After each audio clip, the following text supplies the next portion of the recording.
मैं आख्या अपने चौधरी नू साई सुनिया नाल दी बस्ती सरकारी मकतब खुला है जिथे पढ़ते बाल गरीबां दे, जिथे मुफ्त किताबां ढींदियां हन, कई फीस पढ़ाई दी नहीं लगती।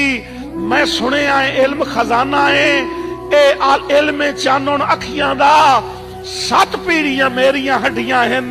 सरकार दी ताबेदारी विच इहो मंगना अजर गुलामी दा, सदियां दियां अनियां अखियां विच मैं इल्म दा सुरमा पावना है, मैं अपना पुत्र पढ़ावना है।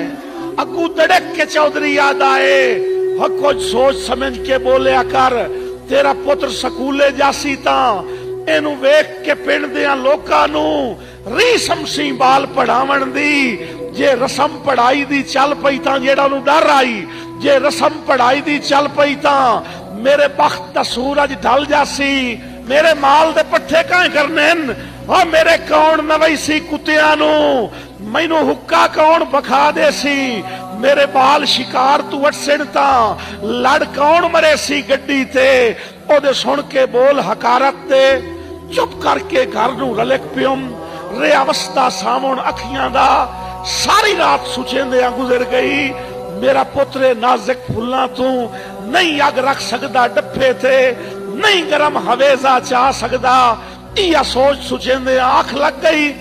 एक वेखिया मंजर ख्वाब दे विच मेरे पुत्र दी कंड ते बसता है, ओदे हाथ च हार है फुल्लां दा। उताड़ियां चा के गल मेरे ओ हार पवावना चाहता है। अजे अख दा ख्वाब अधूरा हा, इतू घर दा कुंडा खड़क पिया। मैं पूछया कौन है, की आना है? अगू बोले आ मुंशी चौधरी दा, तेनू चौधरी साहब सदेंदे हन। मैं आख्या आखी चौधरी नू मैनू ना फरमानी माफ करे, मेरे पैरी लज दियां बेड़ियां हन, मेरे आके हाथ मफलूज ता नहीं। मैं अजला ढेड चू ढो लईए, मैं कहीं दी नौकरी नहीं करनी। सिर देसा हेठ तगारी दे, हां देसा चीर पहाड़ां दा, रुख देसा मोड़ समंदरां दा।